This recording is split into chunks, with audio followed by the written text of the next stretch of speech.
Dave. This was supposed to be my confessional. Hey man, what's going on? Not a hell of a lot. We're just I'm excited to do a year-end review.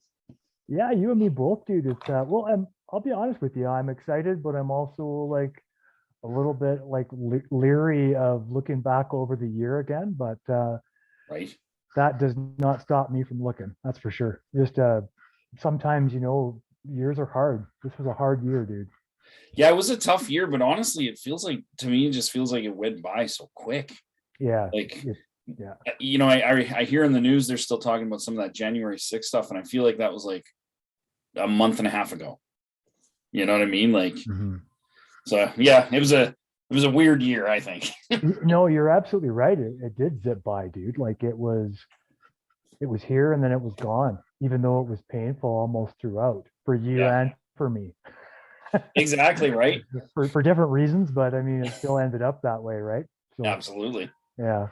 Yeah, so I wrote some notes. I don't know, what do you want to start with, man? What do you want? Do you want to start with? Whatever you got going on there, man. You took some notes and we'll go from your notes because I Well, did not take any I'm notes. always prepared. Yeah, how about those step meditations, man? Sorry, bad Zoom connection. I couldn't quite hear you there. So as far as shows go, we actually we didn't put out as many shows this year just because I think we took quite a while off. I think I was moving and life was in chaos, and then we had a kind of a couple months where it was hard to find guests, I think, too. So Yeah, because it was a weird time for me, that's for sure. The summer was a very strange time for me. yeah. Mhm. Well, and despite that, we're still actually getting about the same amount of downloads per month that we were, Oh, previous years. So oh, that's good, man. so yeah, it's holding steady. So I thought How that was many interesting. episodes? What's that? How many episodes do we have? We put out 36 this year. Okay. So and overall I think 179, I think. Nice, dude. Yeah. So that's We're pretty creeping impressive. up. Yeah. I mean, so what did we start? September. I just put in the calendar the other day. I think it was September 16th-ish. Mhm. 2018 is when we started. Oh, nice, dude. So it's been a while. It's been going for a bit. Yeah, man. Sweet. I've And been enjoying it, man. we started the year off, and as soon as I seen the name, I was like, because the second episode of the year was the bedbug dog, Oh goodness. and Yeah. I will never forget that episode. So You still haven't gotten a proper night's sleep, eh? Like ever since. I just honestly, I just have to not think about it at all. Yeah. It just creeps me, it grosses me out. But yeah, no. Yeah. No, I understand that, man. It's pretty creepy if you really think about it, right? Somehow my brain is pretty like good at compartmentalizing, so it doesn't even think about it. Yeah. It's just like, no, whatever. It's a doggo. Well, I got pretty distracted through the year and I totally forgot about it. And then as soon as I saw the name on the episode, I was like, oh man, that was that dog. Yeah. Really good episode though. Yeah. The dog kept sniffing the furniture I was sitting on. That's all. Well, I don't know if the furniture or, your crotch area or what it was. It was after something over there. Yeah, it definitely wasn't doing that, but okay. Yeah. No, of course not, man. I make stuff up all the time. Yeah. People understand that. So is there any, I guess, Well, not really actually, dude, episode I'm curious to hear from you first, actually, about your year. Like I think you had a monumentally more difficult year than me, and probably a difficult year in standing with most people's year, right? Like last couple of years, like having Yeah. just well, yeah, exactly. Why would I tell that story, right? Like that's yours. Well, for me personally, it was I would have to say it's probably the most challenging year I've had, just with career, work, finances. Obviously we tried to move to Lethbridge because I got work down in Lethbridge after being laid off for like a year. And yeah, it was like, I remember it was like so exciting and it was in a new industry and I couldn't wait to get there. And it seemed like such a great job. And you know, it was a really good work atmosphere. Everybody's friendly and whatnot. And then, yeah, and then when the hammer fell there back in November, yeah, it just kind of threw the whole year down the toilet. Mhm. But it was just like, so from May till now, it's just been utter chaos. Like I've been either moving and packing and downsizing and selling things and going to the dump, and or then packing up and moving back to Calgary. Painting or yeah. Yeah, like it's just been insane. So, and I know that obviously there's lots of people going through much worse than that, but Mhm. for me personally, it was just a lot of chaos. And Mhm. I'm not a I'm not a big fan of just like not having a solid plan of some sort. Like, Yeah. I don't like not knowing where I'm gonna get paid next. I don't Mhm. like not knowing what am I doing? Am I living in Calgary or Lethbridge? What am I? So Mhm. just a lot of upheaval. And I think that's why this year just kind of seemed to blow by for me, because it was probably, well, 6 or 7 months of it has just been complete upheaval. And Mhm. I think part of, I think that's part of the reason why even through the summer, like recording was difficult because I was moving all the time. It Mhm. was chaos. So Well, and that's yeah, why we just kind of let it go, right? yeah. Like I understand. It was obvious that it was hard. Like it was a hard time, right? So Well, it was, and it's hard on, hard on my wife, hard on my daughter, because mhm. it was hard to accept that we were moving from Calgary. I mean, we've been in this Yeah. particular house for 16 years. My daughter's only ever known this house. So, Mhm. there was a lot of saying goodbye to things in the house. And then only to like literally, we said goodbye. It was funny because we said goodbye. We had finished moving everything, finished the renovations, it was on the market.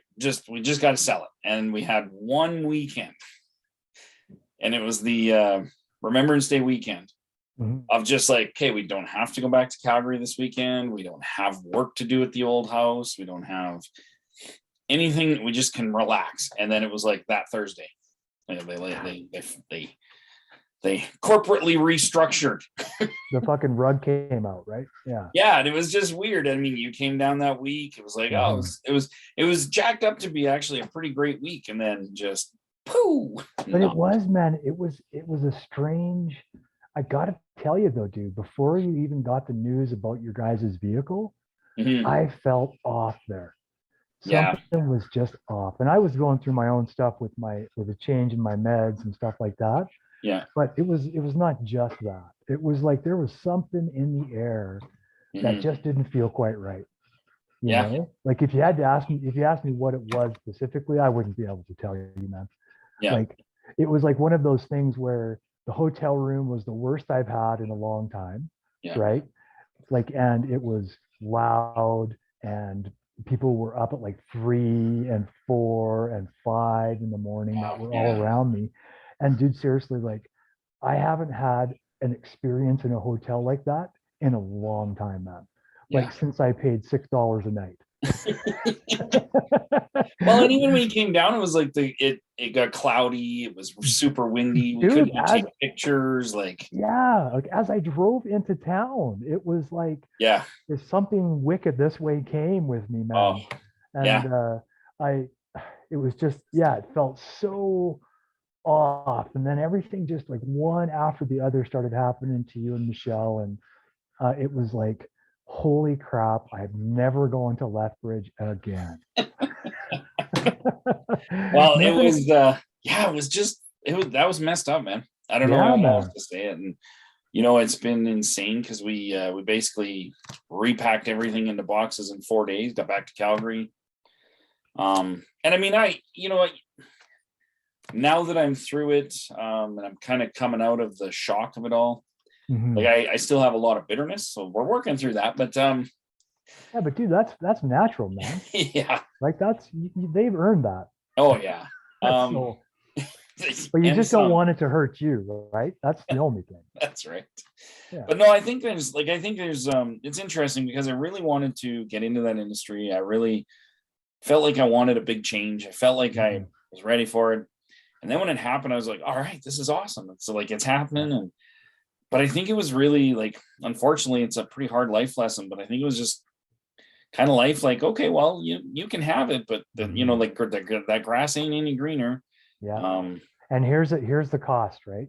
Exactly. And then Yeah. on the flip side, when we had to come back, like, I honestly, the community of people we know in Calgary, yourself included, it was phenomenal to see the support, even if it's just we nice love you messages. guys, man.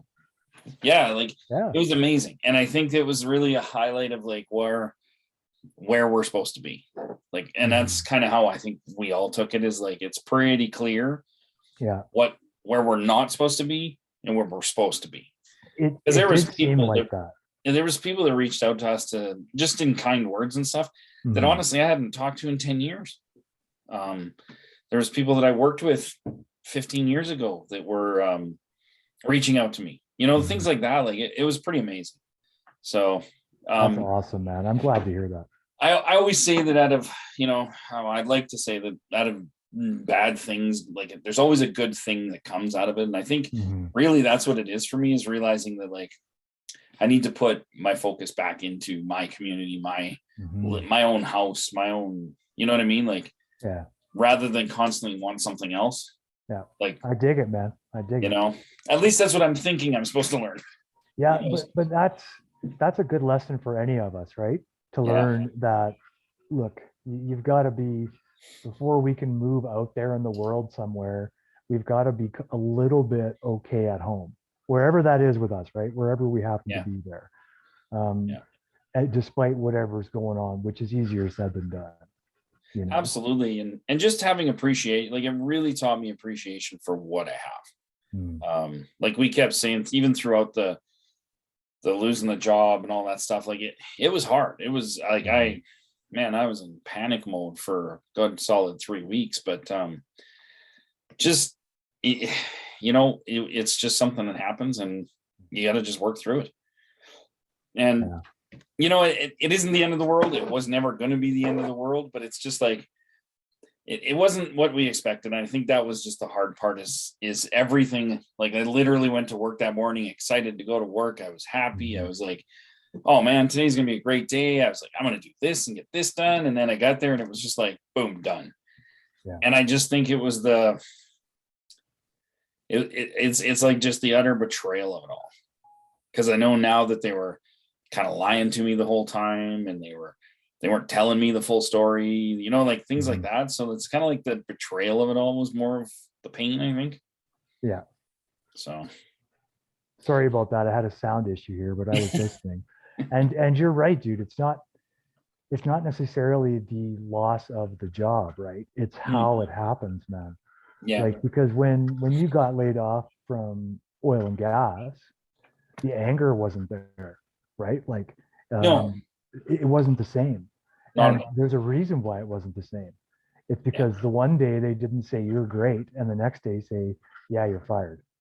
Exactly. Or you're laid off, or whatever they said. Yeah.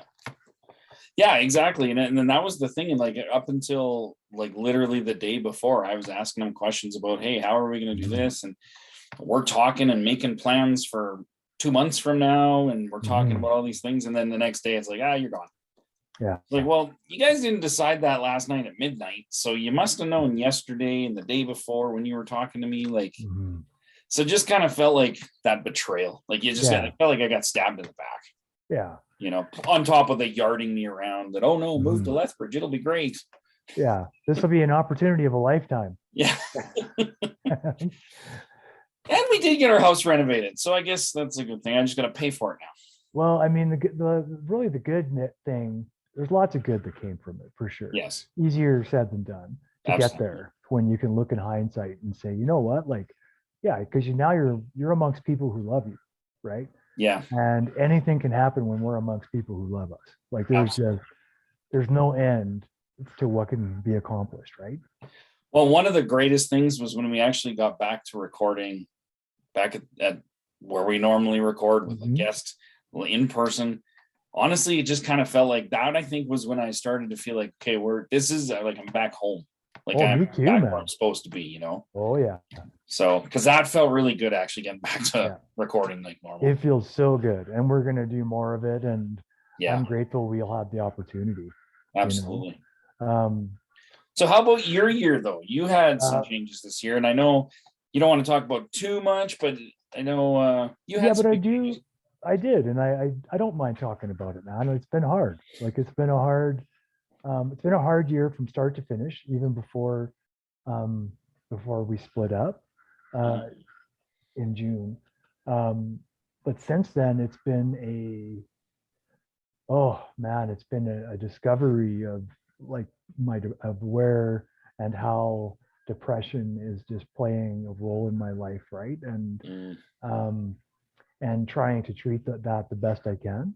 yeah, And so I'm doing much better at that now than I was 6 months ago. well, that's good. Yeah, it's been, but a lot of it had to do with uh, getting disciplined again, like Mm, becoming more disciplined after we split up.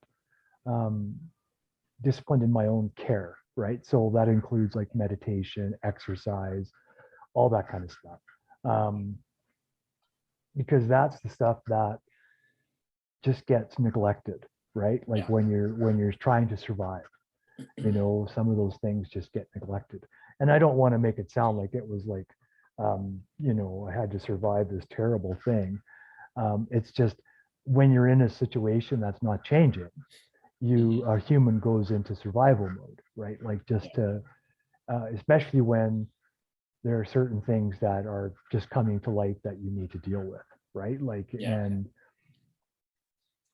yeah, it's been an exploration process for me and not always pleasant, right? Like, yeah, discovering that I get very codependent in relationships. Like mm, that's probably, yeah, I mean, that's just one of the many things that kind of comes to light when you start doing some work, right? When you start doing yeah, some writing. Um, but I don't know, man. I'm grateful for the opportunity to learn those things and to hopefully learn how to incorporate different things into my life for whatever happens next, right? Like I yeah, have no idea um, about like relationship wise. Like I have no interest in that stuff right now. yep, Um, I'm not there, man. Like I'm healing still, and I am really enjoying the process of that.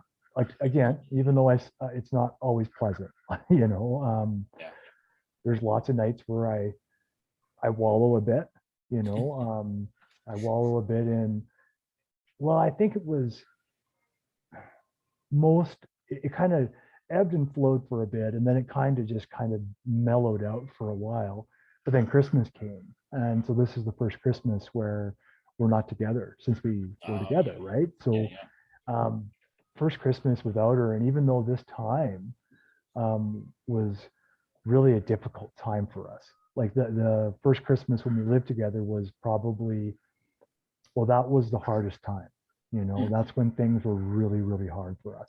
yeah, And they just kind of got swept under the rug as we moved away from that first Christmas yeah, when we were living together.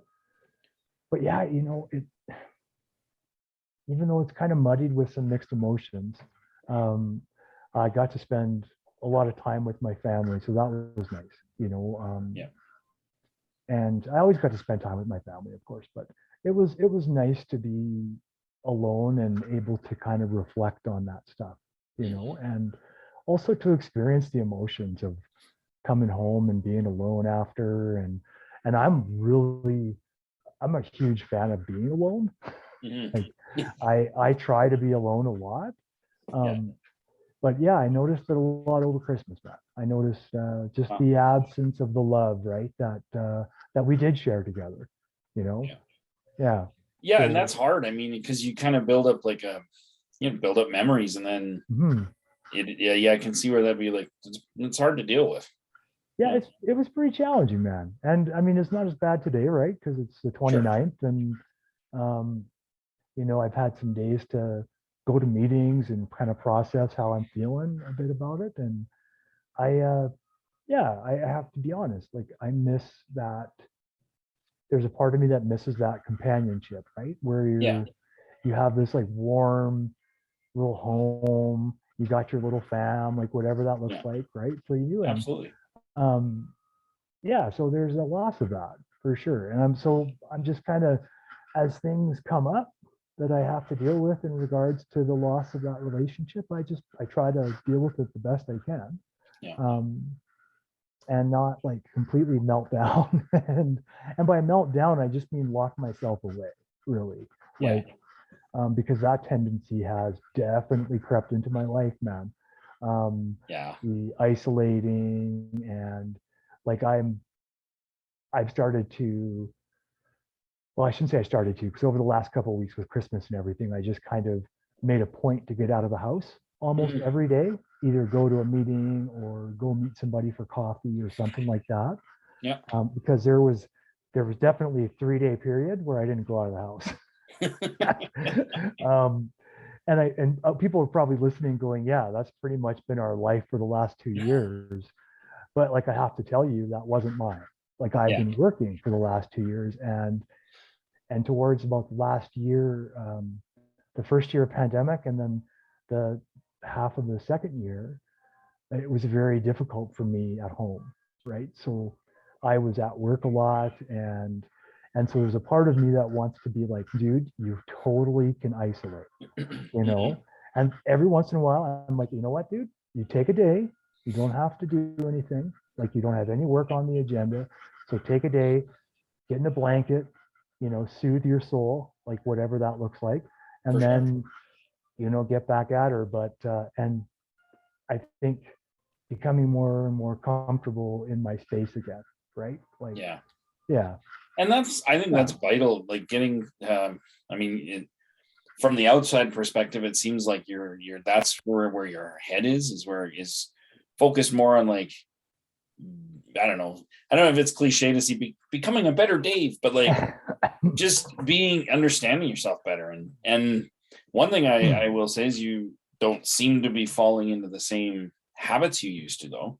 So I think that's definitely a positive coming out of that, right? I gotta tell you something about that too, because it's funny that you say that. Because you're right. I haven't fallen prey to old habits like promiscuity and all that stuff. I'm just not there, right? Well, our mutual friend Dominic, Mr. Dominic, you've heard of Maslow's hierarchy of needs. Yes. Haven't you? Yeah. So the hierarchy of needs at the tip of the pyramid is self-actualization. Yeah. Okay. So Dom thinks that because this might be possible, and I don't not believe him. Okay. It's just really hard for me to imagine that I've actually reached self-actualization. But he said, in regards to sex, I might have. There you go. Like, maybe I've done everything I ever dreamt of doing, and that explains my lack of interest. Obviously, he's just kidding. But it's funny because I'm probably going to get a tattoo with the triangle and a little dude with his feet dangling over the edge, sitting at the top of it in that self-actualization pose. Yeah. I just think that would be pretty funny, because when he said it, I just about spit my food out. I was like, oh, what if that is true though? What if that's part of self-actualization, when you actually fulfill every like desire, both secret and conscious, and all of a sudden you walk around going, well, what the hell is next? Yeah, maybe. I mean, obviously, dude, we're just entertaining this like philosophically, because I'm not sure if I buy it. But I do like the idea of it, of it's a working theory. Totally, man. And I do like the idea of a human being just reaching some point of like, okay, I've had enough of that. Yeah. You know what I mean? Right. Like, because I could never do that with like booze or other stuff. Yeah. But being able to do, with the help of whatever underneath power, whatever, whatever power's out there, man, to get to a place where that's not your life, right? Like, that's kind of cool, man. It is. And that would be cool. It feels pretty good. Like, and so I think, as hard as the year, the whole point of that was as hard as the year was, it was also very educational, right? Like, and at times entertaining, right? Like, we've had to make it entertaining in some ways, right? To kind of get by. Yeah. And that's the interesting thing about the years. Like I do think I think I've learned a lot from it personally. Mm-hmm. All the stuff that's happened to me, and I think it's given me like I came out of it with a whole lot of new thoughts, and Mm-hmm. I'm getting back into meditation and stuff like that, starting to try to focus again on like, what do I want to do? Where do I want to go? Yeah. What thoughts do I want to have?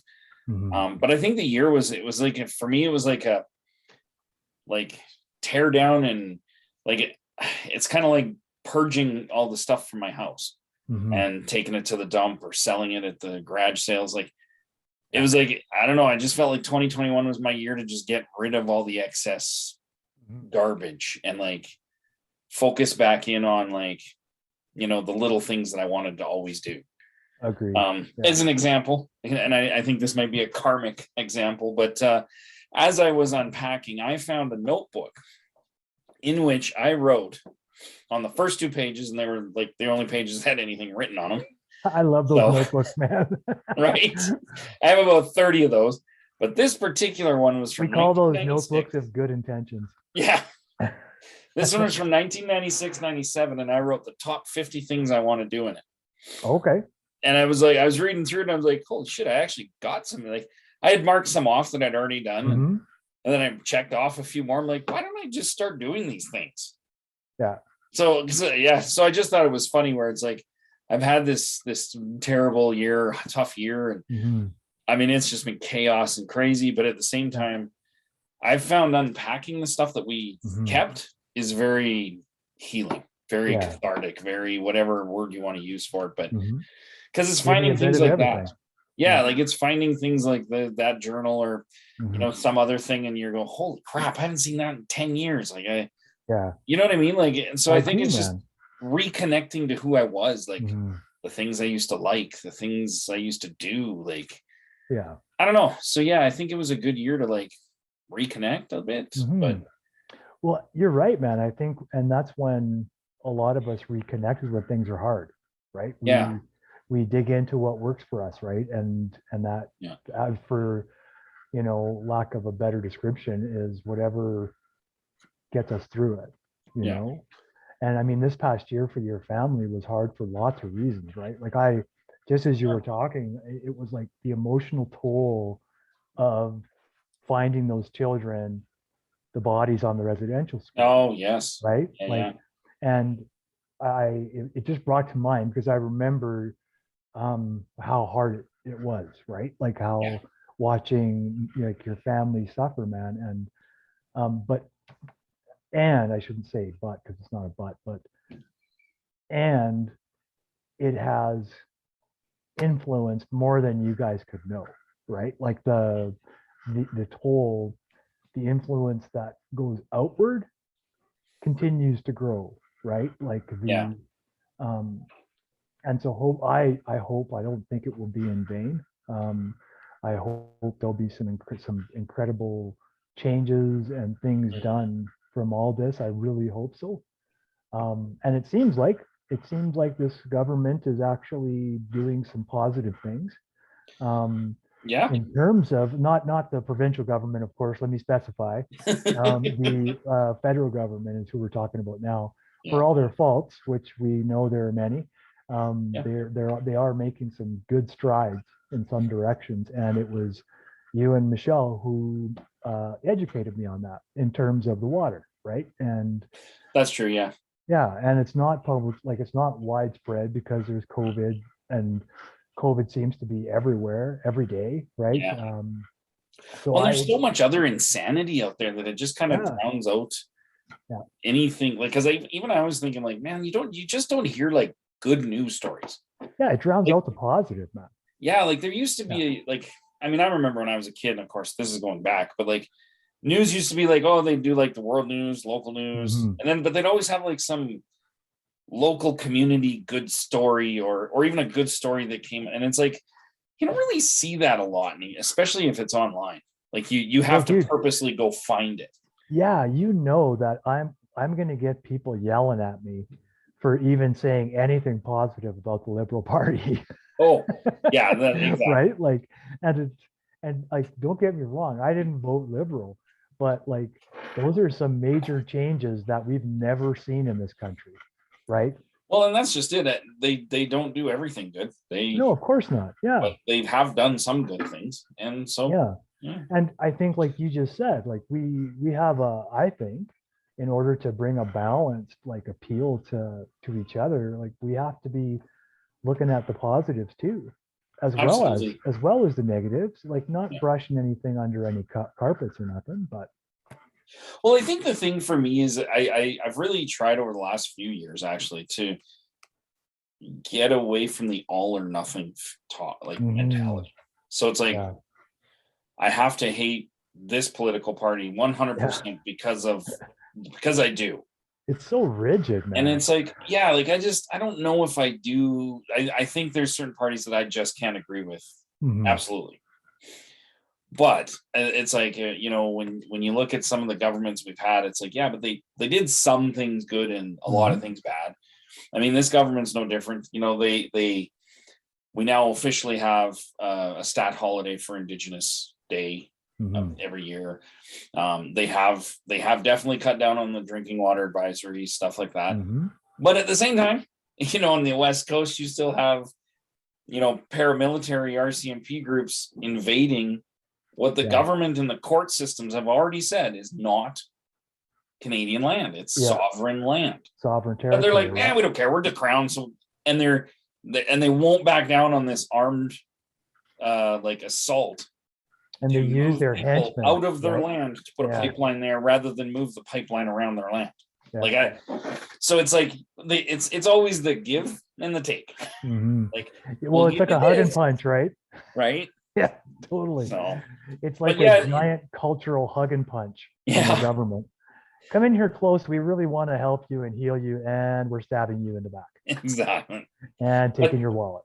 But I actually forgot that kind of how the year started was really with the discovery of all those graves. I mean, we say discovery, but it was really just the Canadian government finally had to admit that those existed. It was the discovery by the populace, basically. Yeah, it was the actual, you know, I guess underground penetrating radar photographic proof that they needed. That So, and I mean, there's thousands and thousands more that may never be discovered. I mean, a lot of those residential schools were turned into farmland. So, and they're being farmed right now. So you're farming dead bodies. Like it's So the year did start there. Yeah, I forgot about that. That was that was tough. It was hard on my family for sure. Buddy, it was, and it was hard to not be able to do anything to help, right? Like because there's nothing you can do to take the edge off that. You have to feel that shit. Like all of us have to, right? Like feel the reality, and it just really, really is an awful truth of our past, of our country's past, right? And absolutely, regardless of like what a person thinks now, it's an awful truth of our past. And really, I'm tired of hearing people defend that fucking shit, right? Like, in any way, shape, or form. Well, to me, it's the same as defending slavery, defending what the Nazis did. It's no different, not any different at all. No different at all, man. You know, just because it happened in Canada doesn't make it fun.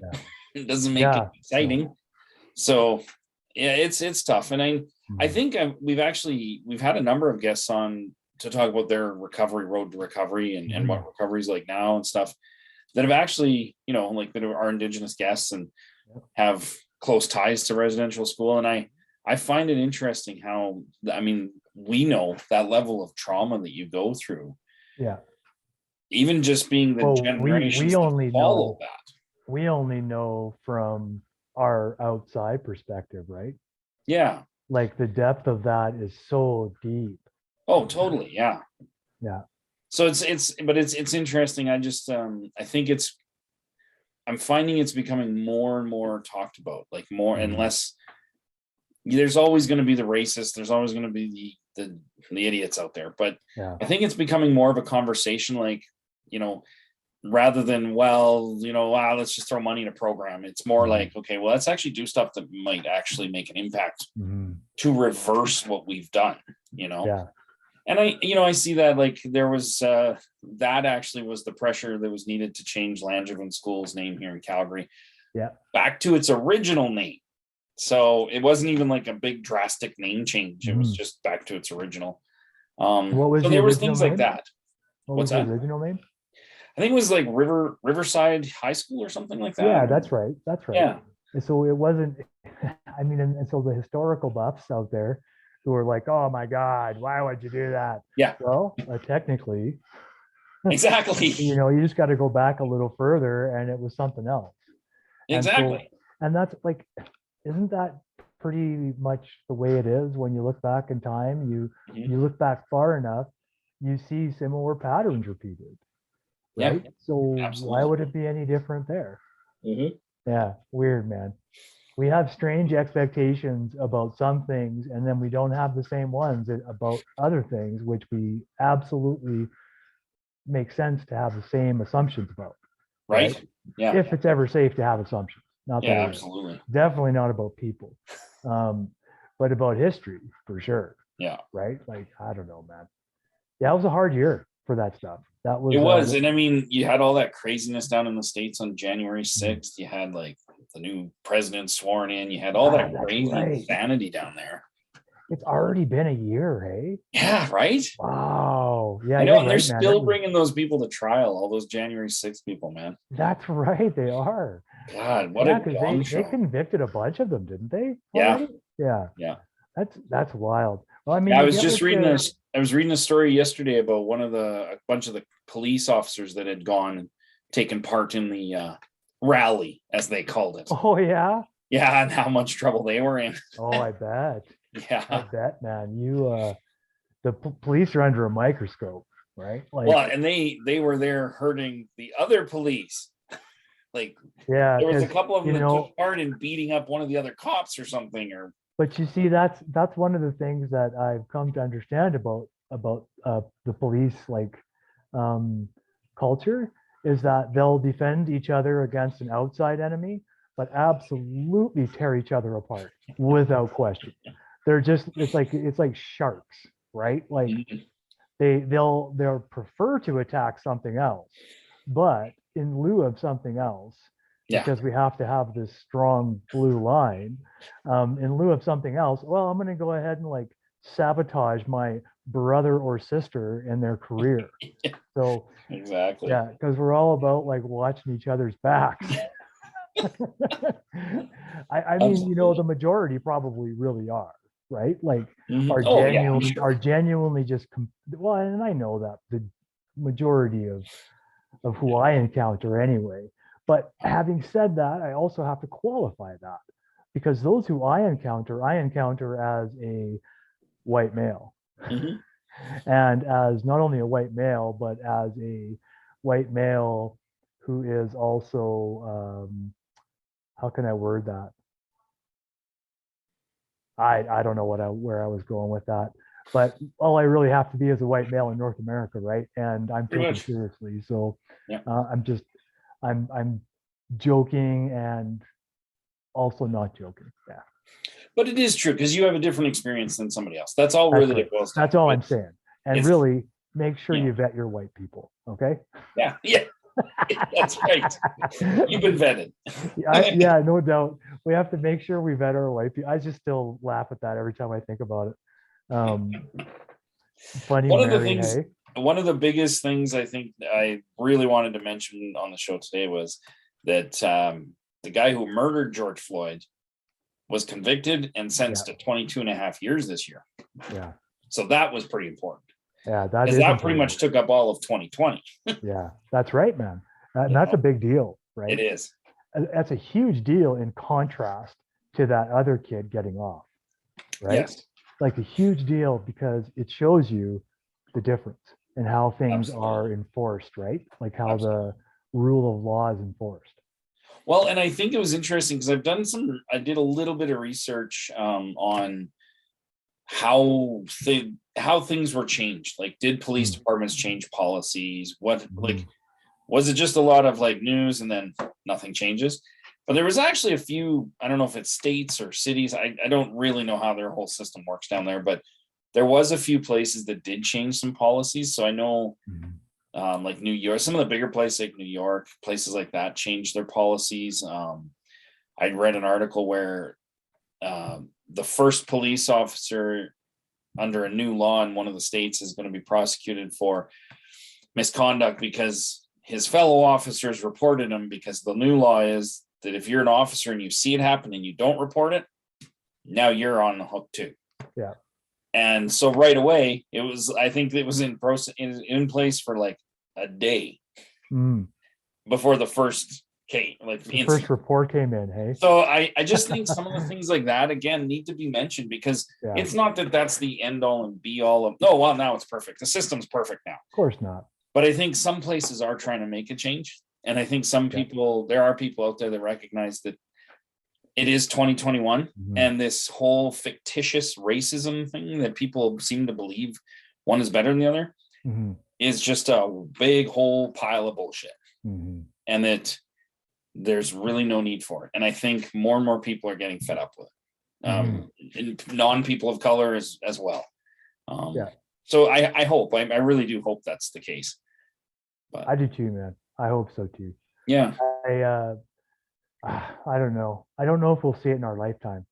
Like it's slow change, right? You know, like it just, and don't get me wrong, it's not a criticism. I just don't think we will, because it's such a big thing to change, right? Like it's God, it's got to be on the surface long enough for it to be dealt with before it can change, you know, like, and we both know that there's just a lot of people that are just going under the surface. They're just going to keep their bigotry to themselves until it lashes out somehow. And hopefully we never hear from them. Right. And the truth is most bigots we won't hear from. Right. Yeah. We hear from the bigots that have the big mouths, right? Like that's who we hear from. And who have big mouths and a platform in some cases, you know. Absolutely. But I think there's change happening, but I think it's going to be the generations like Sam's generation. Yeah, I think so too. And my nephews and my nieces and those generations are going to be the ones who follow through, right? Like, yeah, I think so. We're in that thinking pot right now where all the ideas are swimming and we're all overwhelmed because there's so many ideas, and there's so much awareness now of things that hurt people, right? Yeah. And so, and by that I mean hurt people's feelings. And I get it. Like when people's feelings are hurt, that's not a weakness in them. That is an identifier that we need to do some questions. We need to ask them why. Like, what can we do for you? Yeah. Right. Instead of treating it like it's a weakness, we need to like treat it. Right. Yeah. But again, that requires like more of a community, you know, of, it doesn't have to be like a commune type of thing. It's just more like a community of interested parties who actually care. And I think this is one of the things that I've noticed is one of the things that's helped me quite a bit over the last 6 months is my increase of meetings. And doing more and more 12-step meetings has obviously helped center my brain a lot more, right? Oh, that's good. Well, and that's the whole idea behind it, right? Is like I read this book that John gave me called The Craving Brain, right? Oh, I remember you mentioning that. Yeah. Yeah, and so part of the craving brain is the herd mentality, right? Where it's in our nature, our lizard brain, if you want, or ape brain, whatever you want to call it. Yeah. It's in our nature to herd together for safety, right? And so, like, we don't talk about it. We're not consciously aware of it unless we learn that about it or whatever. But most people in a 12-step fellowship will say, I don't know why it works. It just works, right? And that's one of the reasons it just works. So when I say it just works, it's biology, right? Like it's that big chunk of, because honestly, as an alcoholic in recovery myself, like I understand that a big part of my problem is I want to be disconnected, right? And not because I think it's a good idea, but because I think you're going to hurt me. Right. Yeah. So as that monkey that I am, I have to remember that I'm not going to be hurt. Right. Like what's going to happen is it's the illusion of being hurt. Yeah. Right. And so I disconnect, I isolate, and I withdraw. And how I used to do that was drinking. I would, Yeah. because I could get the isolation, the withdrawal, and the self-pity by just taking a drink. Yeah, for sure. Right? Like that's what, if anyone ever asked me, what happens when you drink, that's what happens. Like I all of a sudden feel sorry for myself and feel like you owe me something. Like, how does that happen? I don't know, but that's like the alcoholic brain. Yeah. It's like, and part of the treating of my alcoholism is just that understanding that this is part of my brain. Like it still wants to. Yeah, well, and you need that community around you, and I think that's we need that in every aspect of our life. Like, there's really very few things that you really truly do solo. I and think even that's how then, you're not churches have doing them lasted. 100% of the time. No, you're right. Yeah. Sorry, man, I interrupted you. No, it's all good. I think that's one of the reasons why churches have lasted so long is the fellowship angle of it, right? The like-minded, the herd mentality. Absolutely. It is, and it's not an insult to anyone out there who is like faith-based, because I follow the herd mentality too. Okay, so I go to support groups, and that's herd mentality. So I'm not criticizing it. I'm just simply pointing it out that that's a part of our psychology, and learning that is a part of why some of these institutions, like honestly, we've had many conversations about the Catholic Church, right? So what's part of how can that last? Well, exactly what we're talking about. Yeah. Part of how it lasts is that herd mentality. There's because like-minded people. Yeah, absolutely. Yeah. Sorry. No, go for it, man. Yeah, it's just, but that's where you get that feeling of community. Because I mean, especially in, like, you look at our cities now, like when I say community, I don't mean like, oh, in the community of Parkdale or like that. To me is not community. No, because most of us don't really know our neighbors. We don't have barbecue parties on the block. We don't, so for a lot of us, it's our friends that occupy in that city, but they might be all over the city. And so like when I came back, when we got that support from our community, when I say our community, I mean like the friends, the family, the friends that have become family, that's what I mean. And I think we all need that. And honestly, I don't know how. I said to Michelle, and we've talked about this many times, like if I was a single guy, in some ways, I think I would have, been able to walk through that a little bit. But at the same time, just not having anybody to talk to, and like when you need to, at 2 a.m. when you can't freaking sleep, and I think it would be really hard to do it alone. And I mean, there's people that are going it alone. But at some point you do need some support group. You need somebody to talk to, right? So, I think we need people around us at times, right? That are going to heal us. And if people doubt that, go spend some time around healers and people who are all about love.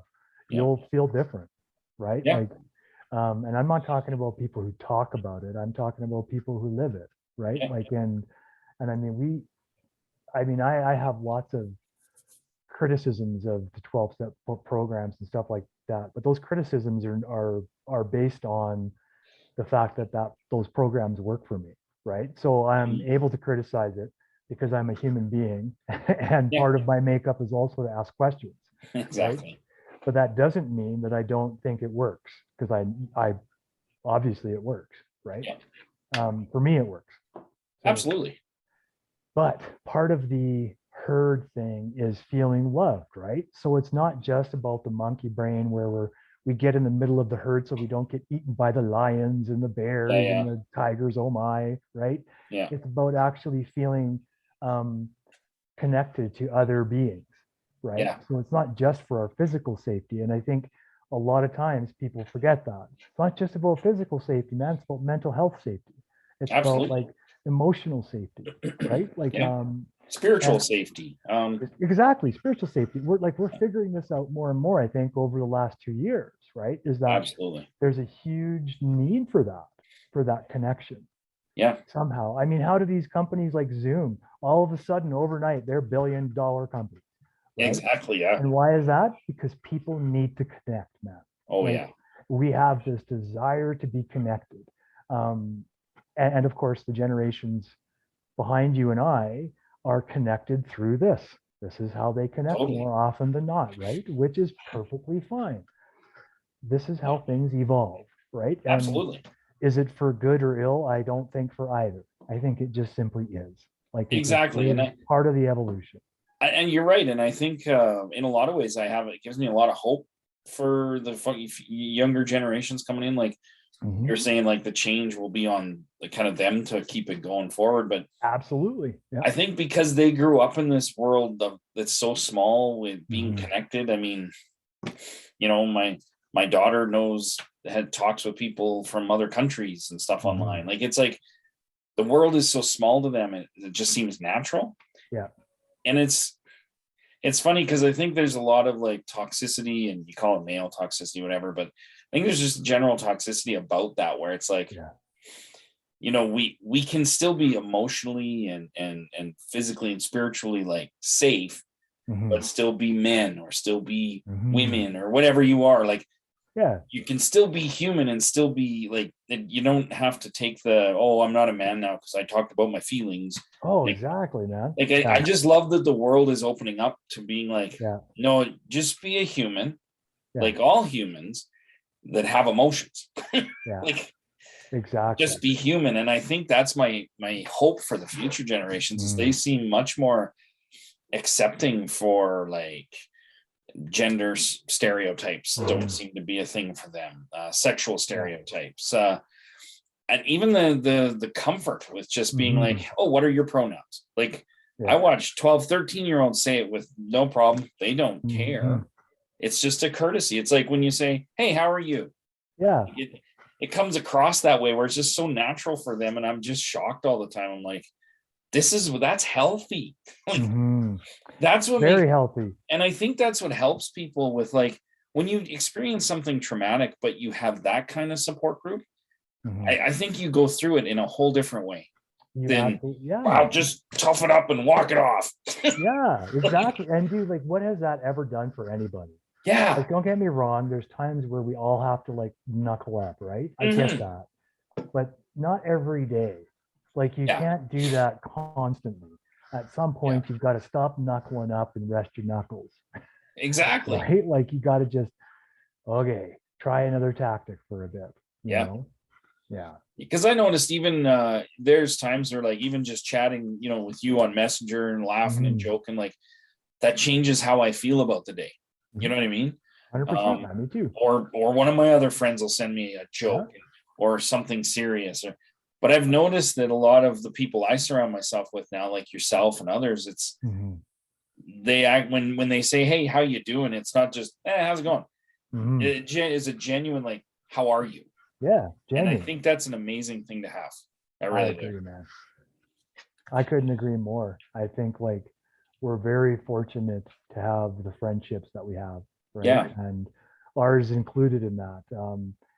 But it's not really, I don't know how to say it. It's not a surprise, right? Because Yeah. we work at it. Like we connect to each other on purpose, right? Like that's Exactly. what I'm trying to say. Is we Yeah. go out, I go out of my way to connect with my friends, right? Totally. And to Yeah. connect with people, and so do you, and so do they, and Yeah. it's like perfect, right? Because that connection that I lack maybe at home, where right now I'm just like a cat, I'm at home licking my wounds, right? Like, Yeah. and I know eventually I'll feel like I don't have to lick my wounds anymore and I'll be fine. Yeah. um and now I don't know why I said that. Probably because Floyd is like staring at me and he's up on a cupboard trying to hide in the corner now. Anyway, I lost track of what I was saying, dude. That's my bad. Well, I just think that's the connection. Like I think when Mm, you look at the meetings, peer support, like yeah. I think really that's what it is. I mean, everybody at the meetings goes there for a purpose. Mm-hmm. You all accept each other for the exact same purpose. Mm-hmm. So it's like you can just like, you don't have to put up defenses, especially because you've been going for so many years. Like, man. if you go up and wall up in there, you're not getting anything out of it. Well, and we have a lot of fun in there, man. Like, I forget how much fun we have because we all know each other's, like, we know how messed up it is to be us sometimes, right? Like, and how messed up it was to be us. Yeah. So like when we're in a meeting and someone says, "Oh my God, like I just about died, well, this happened," and like half the room starts laughing, it's like the person, if they didn't know better, would think we were laughing at them, but really what we're laughing at is like, shit, man, you too. Holy. Like, how did so many of us not die from that, right? Like, right, yeah. And other stories, of course, where we connect and but I've been chairing meetings more too, and so, well, and that connects me to the group and to the members, right? And I really appreciate the opportunity to do that. That's awesome. Yeah, it's really good for me, man. It's good for me to be there, obviously, in any capacity. Yeah. But I like chairing because I'm a big fan of Rule 62, right? Which is don't take yourself too seriously. Yeah. And I mean that sentence, don't take yourself too seriously. I don't even know if that's a sentence. Or is it a phrase? Would that be a phrase? Phrase, sure. I don't know. A sentence, whatever it is, a saying. And it's not my saying for sure, but I 100% agree with it. Yeah. Where you just can't take yourself too seriously.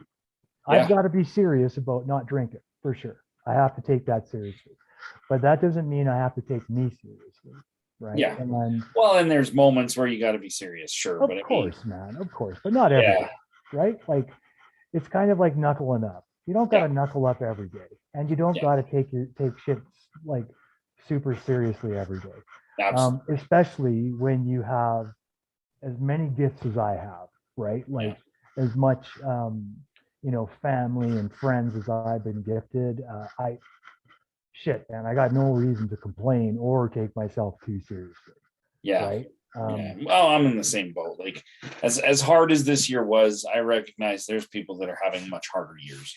And I don't want us to compare it, right? Because that's not what it's about. No. It's all relative, right? It is. And I recognize too, like, even as I'm saying, that I have many gifts and blessings, which I do. Like, I'm not trying to minimize how hard the year's been either. Yeah, right? Exactly. Yeah. For us, because it's not like it doesn't need to. That's not necessary, right? Because life is hard. It is. In different ways for different people. So, well, and in ebbs and flows, like, some people have a little bit easier time right now, and others are having a harder time, then it'll switch. And so, like, I guess for me, it's just, that was one of the big things too, is realizing that I heard this a long time ago, but it's like, just like a storm, everything passes. Mm-hmm. So like, this seems like a really shitty moment, and it could last 6 months or a year.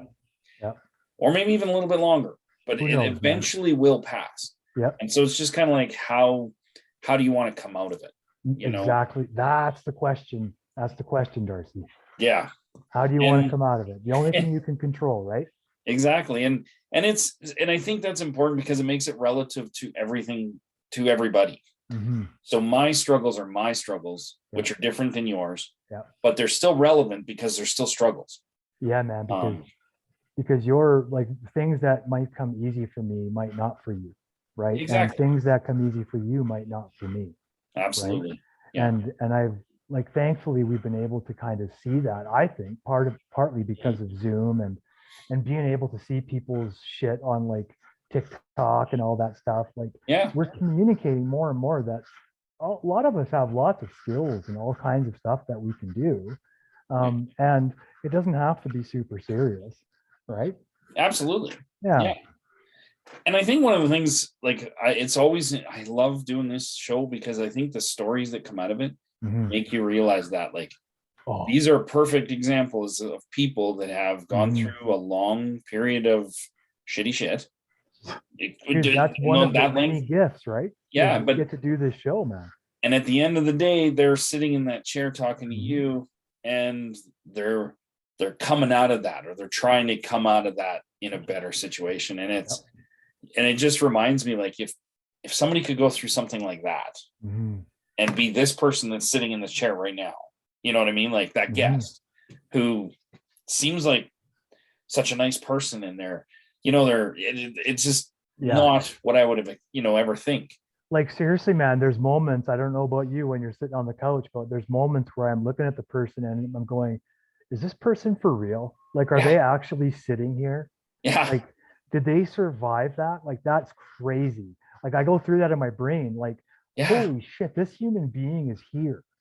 Like, literally. I don't say it because it sounds weird, but like, people have been like, oh, I was kidnapped like 3 times. I know. I was smuggled out of countries. I'm like, but it's like that stuff is going to pass, and it's how you come out of it. And it's amazing to see everybody come out of it the way they do.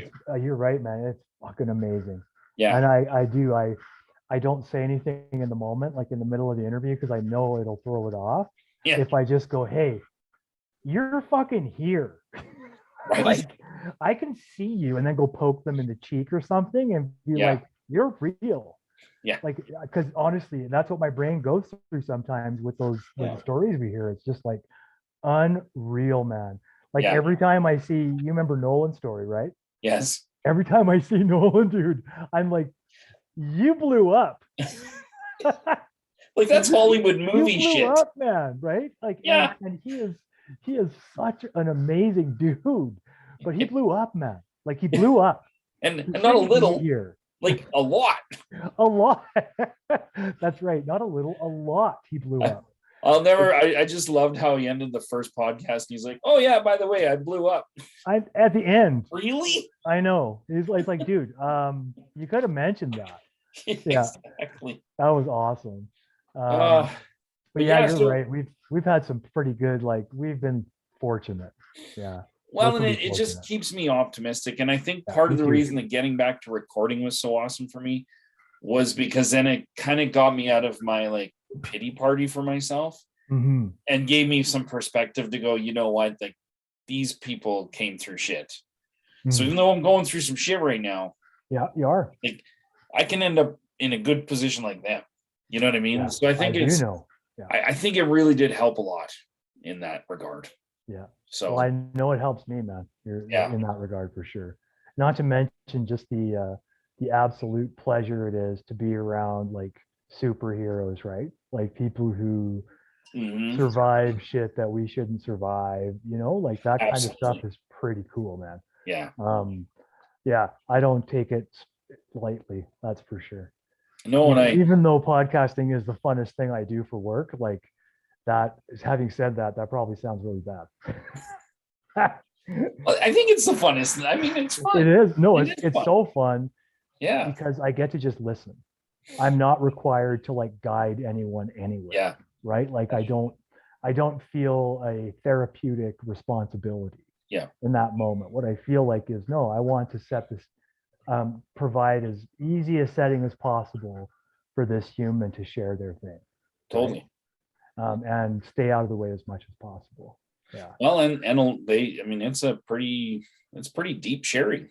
So deep, man. Like, it's amazing. I think that's what I loved about getting back to recording, though. It's just and connecting with people again. Like, so is this our third Christmas or our fourth Christmas? 23rd, right? 18, 19, 20. No, this will be our fourth one. This is our fourth. So this is our fourth year in review. I thought it was. Yeah. Yeah, that's this. We didn't get Dom and John on this one though. Oh, that's right. Yeah. Yeah, I don't know what they're up to. John had like 2 jobs though, so so like I didn't want to bother him. That's right, because we did the first 3 with all 4 of us, right? I think so. Yeah. Yeah, that's right, man. Weird, but we'll do it again with them this summer. We'll do one. Yeah, for sure. Hopefully, we're all going to go for a little getaway. Yeah. And then maybe we'll do a podcast while we're away. That'd be fun too. Yeah, we'll call it the barbecue podcast or something. Yeah, man. The BBQ. Yeah. So I guess, do you have, I don't know, what's 2022 looking like for Freedom's Path and stuff? Um, Is I'm there any? optimistic, man. I'm Yeah, optimistic about some potential grants. I'm optimistic about new, maybe some partnerships or something like that coming up down the nice. line. Nice. Yeah, like it seems like places might get back to normal, Yeah. a little bit over next year. But again, I can't control that stuff. Like, Yeah. so, we're looking at. I'm hopefully going to put an online group on for probably 12 weeks. Just do it like 2 hours a week, Yep. and do the steps. Just work through the steps For for sure. whoever wants to join up. But yeah, other than that, I think it's going to be status quo, man. Yeah. Unless we can get some funding for some Wellbriety groups, Yeah. because I think we figured it out. It's like $2,000 per group for facilitation, Yeah. material, and for the honorarium, right? Wow. For the elder. So Yeah. I think it's about 2,000 a group, but could be probably it might be more now. Who knows? Like, Yeah. because that's the last time I checked was a couple years ago anyway, I think. Yeah. Well, and it's been tough too, because I think a lot of the funding for grants that normally would go to grants probably ended up going to more COVID type grants, They did, yeah. They so did. it's been a couple of, I know for nonprofits, I know it's been a couple of tough years.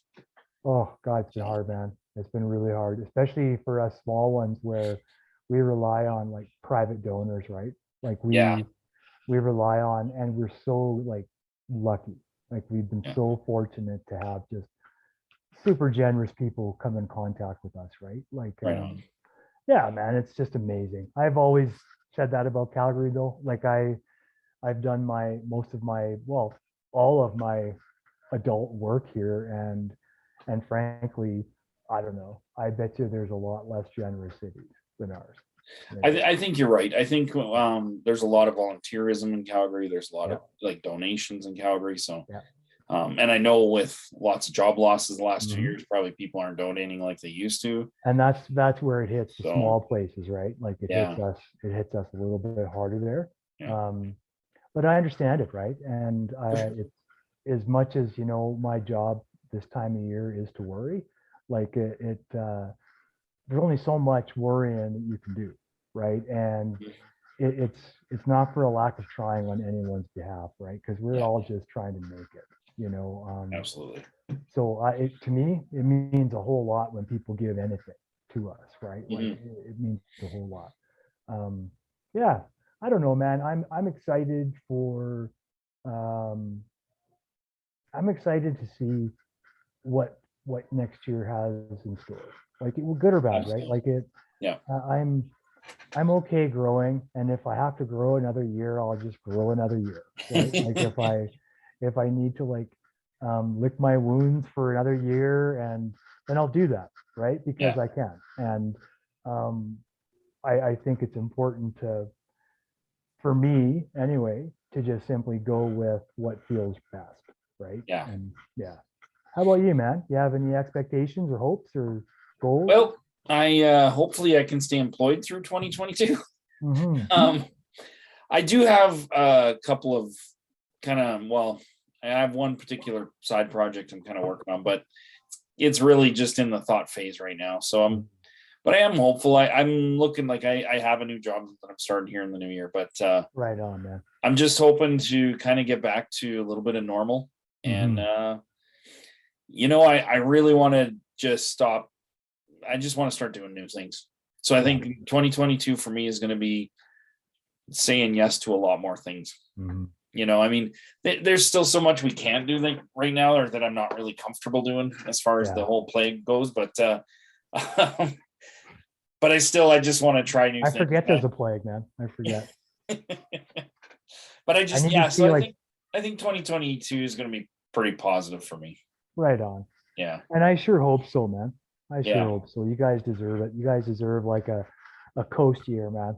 Like a year where you guys can both just chill. Right? Yeah. Well, it's going to be a paying off debt year too, but yeah, well, that too. But that's easier to do when you can just chill. When you that's don't have to exactly. like run ragged, right? Yeah, absolutely. And I think we're going to be focusing more on like doing some more spiritual stuff. We're going to have like more ceremonies in the backyard here and stuff. So I think it's going to be a recovery year for us too, kind of thing. Cool. Like, get back to normal, get back to feeling like life's good again. But I feel good about it. Right on, man. Yeah.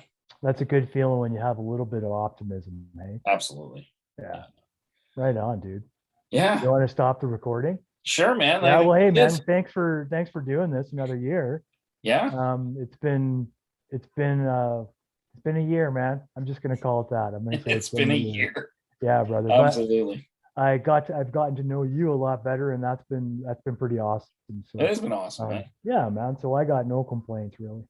Right on. Yeah, man.